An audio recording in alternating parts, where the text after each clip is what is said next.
because I have teenagers, I've been thinking about that men who fail to launch thing. Yeah. Because Sarah and I are trying to strike a balance with our kids, where I think when we were younger and in previous generations, there was an expectation that when you turned 18, get out. Right. Like go to college and then get out, or get out. Like extreme enough that I'm aware of a relative who didn't want to go to college, went, and then ended up kind of dropping out slowly. And when the parents found out, there was a phone call, and the phone call was, come and get your stuff, or it'll be on the front lawn. We told you the expectation, get out. Now, we've chosen to not do that. But I also don't want my kids to hang around forever and have no ambition in life. Right. I don't want to create an environment where they fail to launch, as a lot of young men do. Yeah, I was probably about 15 when my parents sat down and they said, your dad, my mom said, your dad and I have been talking. We realize you and your brother are going to need more help getting on your feet than we did. So we want you to know that there's no real rush, real pressure. We'll always be here to fall back on if you need it. And so, my brother, because of the economy and just he's got like a different personality, he's been a little bit slower to get on his feet. But I'm like, no, get me out of here. I can see that. Might depend on personality too. What about, like, how did your parents frame that? Did you feel any sort of unspoken pressure to have to, like, leave? No, I didn't feel any pressure to leave. But I also wasn't talking about staying, so maybe it just was never a conversation. They didn't have to worry about it? No, I think it was always, I was ambitious to get out and go do things. Okay. Yeah, I graduated college in the middle of COVID. I'd been living in LA completely by myself, and then I come home, I'm living with my parents and my kid brother, and COVID was it made us all on edge. I'm just like, I'm an adult. I was engaged at the time. I'm like, I can't stay here. So within a couple months of moving back home for COVID, I had my own apartment. I forgot you lived in LA. She's so cool. Lived in LA alone. I'm like, I would be too scared. I had a couple roommates. Well, still, that's awesome. Ron, did you have an expectation in the olden days from your parents? Would anybody say, Ron, when you're 18, get out of here? It was kind of a running joke, kind of like a get off my lawn statement. But no, I never felt pressure from them. I felt more the internal. Okay, I'm graduated from college. I'm a man. I better start acting like a man. Get out there, get a house. Of course, I couldn't afford a house, so I rented with about 5 or 6 other guys. But you do what you can. You're out. You're on your own. You're a grown up now. Wow, adulting, as they say. Yeah, it was a very clear expectation that I had to go to college. Like, I wasn't even given, I tried to not go. I was in a band at the time that was playing like 4 or 5 nights a week. I wanted to play my bass. Yeah. And my parents were like, no, you're going to college. And I didn't feel like I had the agency to say no to that. And so I went to college. But the expectation was, like, you go to college so you can get out of here. I just don't know that I want to place that on my kids. And but I also don't want them to fail to launch. So I don't know how to do it. We'll find out. Give me a couple years, and I might be complaining about how do I get my kid out of my house. Yeah. They won't get out. All 3 of my kids have been back at least once to the house for a period of time, and they come in, they don't want to be there, but, circumstances necessitate it. So they come back for a little while, then they get their legs under them, and out they go again. And that's what Sarah and I have talked to the kids about explicitly is, like, we want you to know this is you can always be here. Like, we want you to be successful in life. We want to help you, but it's never shameful to come home. But there's still the underlying fear of failure to launch. So, yeah. I went home. My sister went home once. You went home with a child and another one on the way. Yeah. When they accepted us, they didn't know that I was pregnant, so that's on me. And it was on you. Yeah. Well, nonetheless, yeah, and we'll see how it all works out. It's a tough one. Every generation tries to do it better than the last, but the harder you try doing that, the more you realized how great of a job the previous generation really did. Yeah. They did the best they could. I had a couple of comments that came in from you via text and email and Facebook comments and YouTube and all that about the young men failing to launch. I wanted to share. And again, this was a growing phenomena that Dr. Russell Moore wrote about young men just kind of lacking ambition and drive and feeling kind of hopeless. It's not that they're trying to take advantage of their families. They're just not getting out there and starting life. Is that a good way to frame it, you think? Yeah. Yeah. So here's what some people wrote. One person said, "We've worked hard on redefining what it means to be masculine, as in masculinity is evil and bad. Therefore, our younger boys are lost as to what it means to be a man and are confused. Take responsibility and leading. It's bad. Toxic masculinity. We're creating weak and fearful boys." Thoughts? I have been bothered by the. It's kind of like a wave that has passed now, but that whole toxic masculinity thing, because there was never a counter to it. Like, okay, this is bad. Here's what you should do. This is positive masculinity. It was always, you step up and speak out, you're bad. You do this, you're bad, and no opposite. And a lot of times I did not agree with what they said was bad. Now, making unwanted advances to a woman is bad. But there's a point where, like, if you're trying to gauge if there's some interest, you might make an advance that's not bad, just like a curious reaching out. Like I lost my number. Can I have yours? How'd that would work be out one. for you? No, it didn't work. But right. I mean, you have to take a little bit of a risk, and you don't want to be labeled a creep. Right. And a lot of that depends on the girl's interpretation.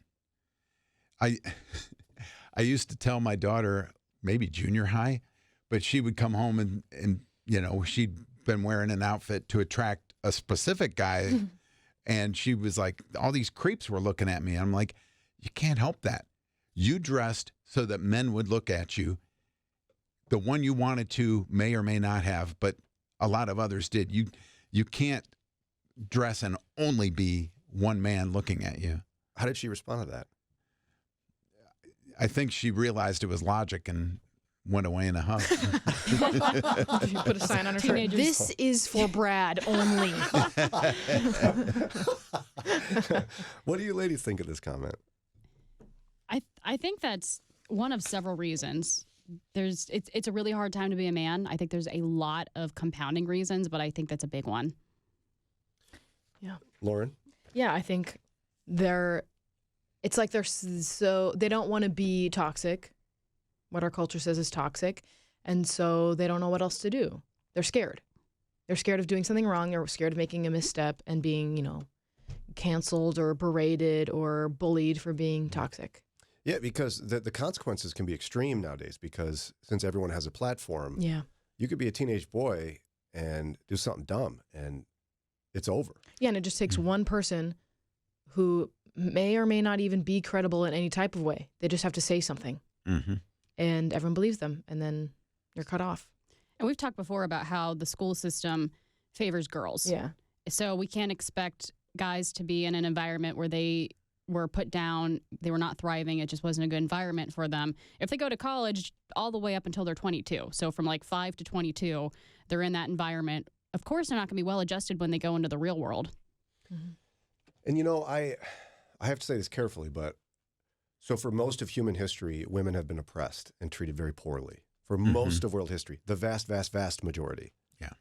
Now, if you hear people say the Bible is sexist, they have never read it, because actually Jesus was radically reaching out to women. Yeah. The first people to see the risen Lord, women. Mm-hmm.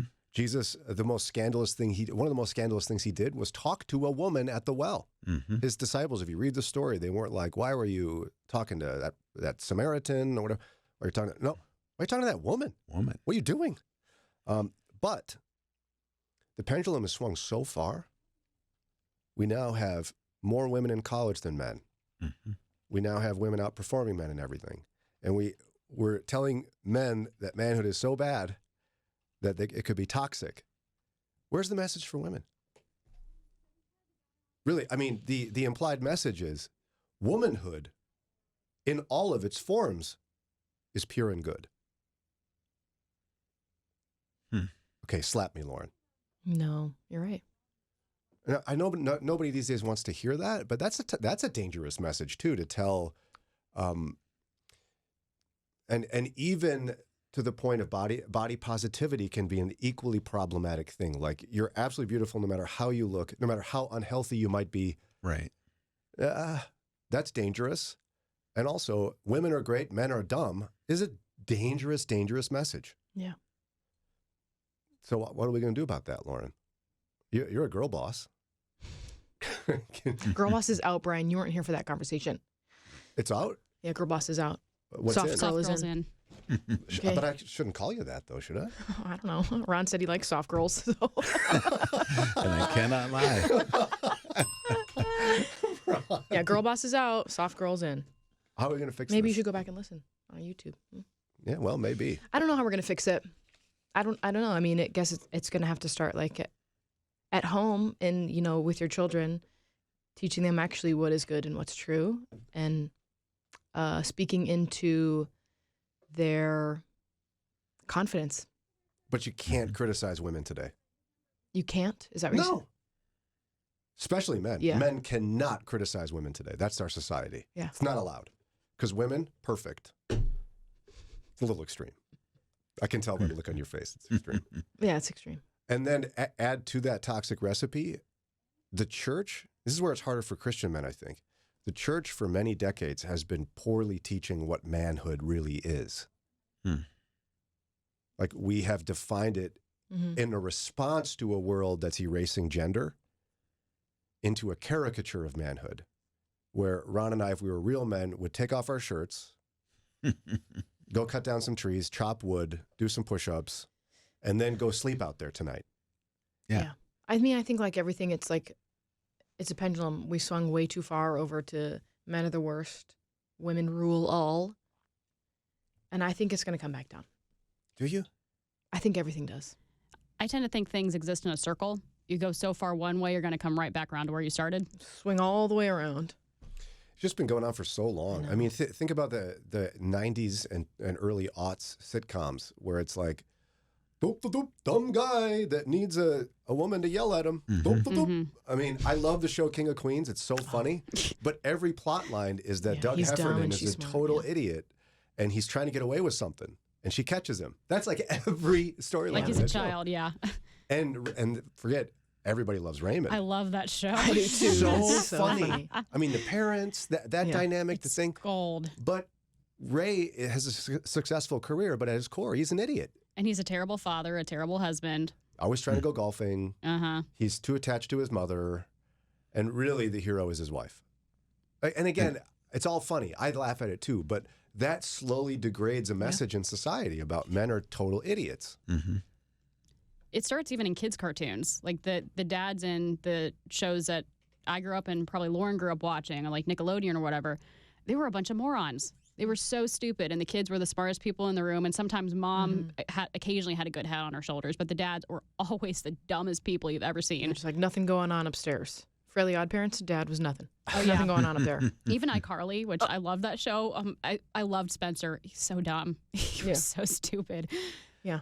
And again, we can't forget that was a response to decades of women being depicted as basically only good for baking. Yeah. Look good and work in the kitchen. Yeah. And so that was bad too. Yeah. Mm-hmm. What does healthy look like? Well, society won't figure it out. And Christians think we have. I'm not sure we have either. We've been chatting a bit this morning about why young men are failing to launch. It was an article from Christianity Today and Dr. Russell Moore. By the way, Dr. Ron Morrison is going to be here to finish out Follow-Up Friday in just a few minutes. Oh, good. But I've got a comment in front of me we received earlier this week that's echoed in something Lauren has for us that just came in as well. But somebody wrote about why young men are failing to launch into life. They go, why would they? It's going to be years before they can afford a home. People are starting families later, so that seems less urgent. The political, economic, social climate is daunting. They're probably overwhelmed at where to begin. Mm-hmm. And part of that was emphasized here. Yeah. Someone texted and said, my children are all in their early 20s, 2 boys and a girl, and the hardest struggle for them right now is financial security in our economy. None of them decided to go to college because of that extremely high cost. Mm-hmm. So they're all working in the marketplace at entry-level positions, and it's just simply impossible to afford to support yourself completely on one single income. So part of the failure to launch is also economic. Daria? Oh, I definitely agree. It is really hard right now.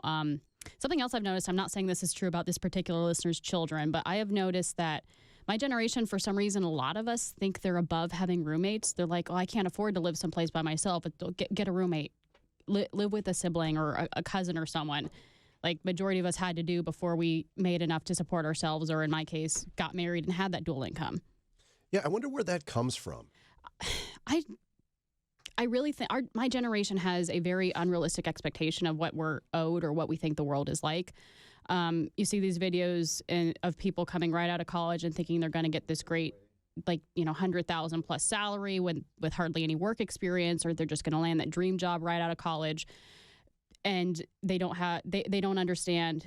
I don't know if it's because our parents tried to shield us from the struggle they went through, but they think there is no struggle or that they don't deserve struggle. I'm not 100% sure where that comes from, but they think they want nice things and they don't want to have to work years to get there. They just want them. And in some ways, it has to be as well parenting decisions from folks in my demographic. Yeah, I mean, I'm Gen Z. I want to restate that. So I'm right here alongside my peers. I think because I'm on the older end, I have a little bit more perspective, I think. And some things are inherent with our generation, and we're going to have to learn to live with it and outgrow some of these immaturities. But our parents, I had good parents for the record, but our parents share a lot of the blame for why we are the way we are. A lot of our parents gave us iPads at a very young age, so we have limited attention spans. They didn't make us get jobs. And now you've got a lot of like 20-somethings that are at home and their parents aren't even saying, hey, maybe you should think about getting a job or pay us rent or something like that. Well, and the helicopter parenting trend where you rescue your children, or lawnmower where you mow down any sort of obstacle, creates a child who never has to struggle. Right. And so asking a young person to struggle early in life, it's never happened. Why would they start now? Mm-hmm. I mean, when my husband was in college, he had multiple roommates. He had to teach just extremely basic life skills. These were people like 22, 23. One of them, he had to teach how to clean a bathroom. Another person, he had to teach how to do laundry. Like, these are grown men, and their parents failed them because they don't know how to do these things. Yeah, we always, as parents, you always want to give your kids more than you had. And in a prosperous America, at some point, that's gonna tip the scale into being a really bad idea. And if the kid never goes out and gets in trouble, he never has to come up with a creative way to get back out of trouble. Mm-hmm. Sometimes, there's a benefit to that, where you've gone somewhere on your bike, let's say, and mom and dad always said, well, don't go down there. But you did anyway because you wanted to see what it was they didn't want you to see. And then you're stuck and you've got to figure out, okay, how do I get my bike back out of this ditch or whatever, whatever the case may be. But you have to man up and do some things, to creatively solve your own problem. And I mean, settle when you're struggling. I remember I had a buddy who became a youth pastor at a tiny church in a little town that just across the border in Wisconsin from where we lived. And we called his apartment the toenail house because there was like an old shag carpet on the ground. Nope. And the person who had lived there before spent years clipping their toes and fingernails like just onto the ground. Mm-mm. And so you would regularly find, you know what I mean, like the toenails. Buried in the shag. And he didn't vacuum? I mean, he'd try, but it's shag, so it would stick. They like get stuck in the shag, It was like it was like an 80s shag. It wasn't like totally the old ones you had to have to rake, but it was thick. Mm-hmm. But guess what? He didn't move out. He didn't have a choice. Mm-hmm. He had a choice to live in a nasty place. He lofted his bed so he wouldn't have to be too close to the toenails. And we'd go visit him, and he seemed like he was doing okay. Right. Couldn't afford to change out the carpet, so he had to live with it. Yeah. So what are you going to do? I don't know.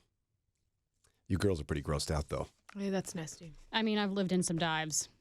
That's just the luck of the draw when you're renting sometimes.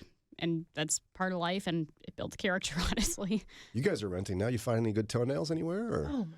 No, but we have mice from time to time. Oh. Which would you prefer if you were given a choice? This is Friday, Would you rather? Would you rather have toenails all over the house from someone else or mice? Toenails don't eat my food. So you're picking toenails? I guess so. hey, give us a key, Ron, and I can go over there. And I don't trim my toenails often enough. I can get some long ones in there for you. Nice. Did you need to know that, Lauren? No.